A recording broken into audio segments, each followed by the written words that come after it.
Hi everybody, welcome back to Spruverse, my scale model universe. And as you can see, we are not in Kansas anymore.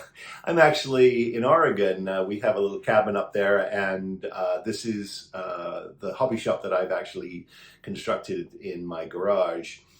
But what I did do, and I don't think I ever really talked about it, is I gathered up the entire HMS Victory from DeAgostini and I brought it up here because I realized that it was something that was a full-time job, and to get into the sort of the detail of it and then have to pack it all up and put it somewhere, it didn't make an awful lot of sense to me, being an anal Virgo. So here it is, and when I'm here, and I try to be here as much as I can, I'm full-time on the Victory, and I have been making some progress, and I wanted to share it with you. All the gun ports are cut in, and thanks to my dear friend Wayne Green over at World of Wayne, he shared with me an STL file with these little PLA window boxes. Now, what they will do is replace the strips that they want you to, at a certain point, cut these out and put them around the windows, which is fine, and you can certainly do it. And with a lot of care, you can get a reasonably good result. And then, of course, with your stuff like the balsa putty, which my friend John Manzel turned me on to, you can get some good results. A little bit of water and that stuff is amazing. It's some kind of wood pulp with some glue in it and a little bit of water, and it's a beautiful thing. But what I have done is I made a decision to actually install the PLA windows, and I'm glad I did, the port buckles. Now, I've got an extensive collection of HMS Victory photos, because I was fortunate enough to be in Portsmouth a couple of years ago, and I went down to the Victory, and I just spent several hours and I took photos of everything. So I'm pleased that I've got that. But curiously, as they've done restoration on that great ship, they've discovered, oh, this color is wrong. Well, this wasn't here, and this has been added. And if you look real carefully at the boat today, so many little things that they've done that you can see are modern to keep the thing together. But, it is what it is. But the scale of this thing is such that you really want to try and get some of that great original detail into the model. So that's what we're doing. At this stage, what I have done is, and I did this last night, I finished putting in all the gun ports on both sides, and I sort of puttied in with my balsa putty any of the nooks and crannies and holes and drill holes that came either from pins I've removed or from slightly more balsa or birch now, because they ran out of balsa. Curiously, half this kit is birch. But some of those areas where I just wasn't perfect, I have cleaned them up, because that's one of the great things about this wood. It's very forgiving, and then you can putty it and clean it up, and you can get some really good results. So that's what I did last night. And so the next step here is to give this a really nice sanding and clean up any of the sort of the schmutz that I've left on it from my puttying experience last night. It was kind of late, but I'm really happy with the results. I just think that I'm really sort of relieved to be over that stage. It was intense. That is a lot of work. And it's duplicated work. So you just got to do as much as you can, walk away, do as much as you can, walk away, so that you don't get upset with it, because that's when you start making goofy mistakes. So I've done that. So the next step is I'm going to sand all this down and make it as clean as I can. And then we're going on to the next stage. And in stage 30, we're going to be building another one of the anchors. Here it is. So I'm going to be putting that together, and we might put a little bit of that on camera. That'll be fun. And then after that, it wants you to actually build another cannon. So I'll be doing that. I think somebody who wrote these instructions must have said, do you know what? They've been cutting gun portholes for the last 3 years, and some of them have, may have jumped off buildings. Let's give them a cannon and an anchor to build, just to take their mind off. And I'm pretty sure that's what the thought process was. But anyway, I'm relieved and excited to have something I can put actually in front of me on a clean bench and go to town on. And the results are pretty good. I mean, I've got a finished one here, so they really come out nicely. And there's lots of rich detail on this that you don't really get to see in camera. But there are metal straps. The ropes that I've wrapped around, I just wrapped it around there. That's not how it'll look in the finished product. It's just wrapped so that I don't lose it. And then they're painted, and you get a really nice result. So I was happy to do that. And they've been having you do that as you go along, and we've been building cannons and doing all that sort of thing, so that I guess by the time you're ready to start finishing up some of the top deck, you can start laying things down, and you're not still building cannons. At least I think that's how it works. Now I have gone down to I'm on pack 4 now, stage 31, and what they're going to be asking us to do, and I'm just looking at the computer to see exactly what they call it, because I don't want to. So we've got a 12 pounder that I'm going to be building. And then after I've completed the 12 pounder, we go to pack 4. And in pack 4, we're going to complete the lower hull planking. We're going to build the stern gallery, and we're also going to fit the keel. So, wow. I mean, that is really a huge step in this, I think, in this boat. So I'm pretty excited to do it. So I'm going to get on now with the anchor and the cannon. And perhaps we'll come back and take a look at fitting the stern gallery in this episode. So I'll see you in a minute. Okay, a little crude, I apologize, but we do what we can when we don't have the full-blown setup here, but you'll get the idea. I thought it would be fun to work on the bench a little bit. Why not? I'm building an anchor. This is one of the larger anchors. Here's a finished piece, and I'm duplicating it, obviously. And the first thing it wants you to do is it wants you to actually build a notch, cut a notch, I should say, in the center of this. So I marked the center with a ruler, and then I went to work. Now, curiously, in the instructions, they tell you, oh, just take a file and start rubbing it. But I found that good chisels make light work of it, and you're less likely to. I just think you get a cleaner presentation.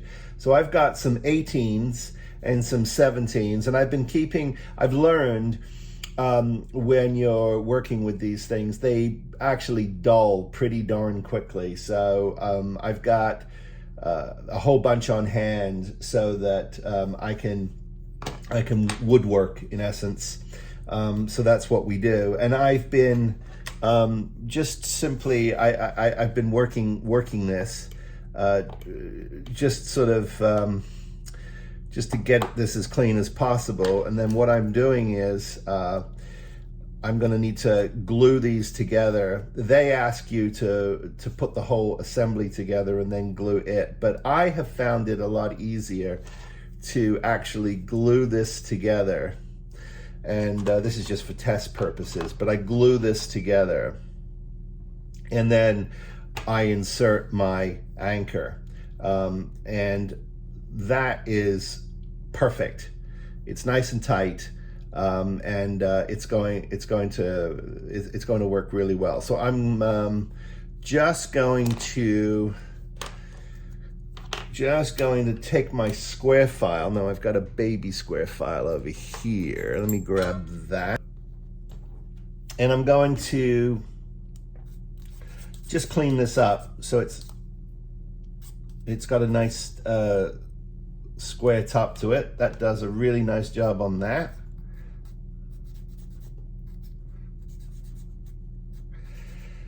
There we go. And this is all ready to go together.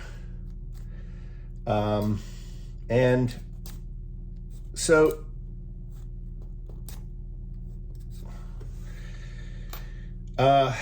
what it asks you to use is wood glue, but wood glue is not going to hold the metal in there. So unless you've created something really tight, that's a nice square too. What is that? It's so much fun when you get some really nice clean results. And I have to be honest with you, it is all about the tools that you have. Yes, you have to have patience and you've got to have a little bit of skill, but when you've got the right tools, life is just so much easier. So what I'm going to do is I'm going to glue these two pieces together, this one and this one, let them set up, and then I'll put a little bit of medium super glue on this, sit it in there, and then I hit it with some kicker, and I find that that will just go off. What I don't want to do is I want to make sure that these are glued correctly first, because if it's all done at the same time, I find that you do not get a nice result. At least I don't get a nice result. And so this is all about personal preference. You know, you've got to build the model the way you want to. And you know, if you get any inspiration or ideas from what I do, awesome. If you learn how not to do something, even better. But anyway, so that's that. I'm going to glue this together, clamp it, let it set up, and then we'll carry on. We are progressing, and things are progressing quite well. So let me sort of give you a brief explanation of what's going on. What we're supposed to be doing now as we get into to pack 4. This is stages 31 through 40. And essentially what we're going to be doing now is completing the upper planking, and that will take us all the way to the top of the boat. We're going to be planking the bow and finishing the lower hull. We're going to be lining the gun entry ports, which we're going to skip that step because we've used the PLA boxes, which I think are going to pay dividends. I really do, just in terms of how clean they are. And then, of course, we're tapering some planks. We're going to attach the keel, and we're going to begin building the stern galley, and that's on stage 40. But let me tell you, that's going to be a while, because I've gone through all of the Pack 4 stages, and what I've realized is that we've probably got, I would say, several weeks of work ahead of us to actually get the rest of this planked. So I'm hoping with the time I've got left in this trip that I'm going to be able to take us all the way to the top of the boat, and then when we come back, we will, next time we visit this ship, I'll be working on finishing the rest of the planking for the lower for the bow and for the lower part of the ship. So it's hard to believe, but you know, when you set out to sort of make these videos, what you don't realize and you don't appreciate is just how much time and labor goes into to working on every step until you actually get to do it. But I have to say, there's something incredibly satisfying about getting back to this boat and the ship, I should say. And it really is a labor of love. But I don't know, there's something about working with the wood that is just incredibly satisfying, because it just is very forgiving. As long as you are patient and you've got the right filler, and we have our balsa filler, and we've got plenty of planking, which we do. Mistakes, they're, as Bob Ross used to say, they're happy accidents. But it's just a lot of fun. So I'm going to continue on, and I'm going to try and get the top of this all finished for this trip, as I said, and then down the road, there'll be another update, and by the time we get to that other update, perhaps we'll really dive into the sort of the nuts and bolts of actually getting this bow put together, and the hull, I should say, put together. It's going to be incredibly complicated because not only am I going to be obviously soaking an awful lot of these planks, these small planks, and you know, I've just opened up my pack 4, and I've got balsa.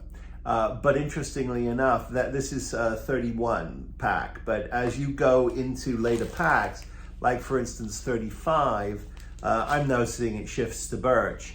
So they were obviously sourcing from a couple of places. And interestingly enough, when I got my kit, which was about a year ago now, I can't believe it, but it was probably a little over a year actually. And I bought the entire kit. I also noticed as I've gone through it that there were some changes made to production. An example would be on the guns, the 12-pound cannons.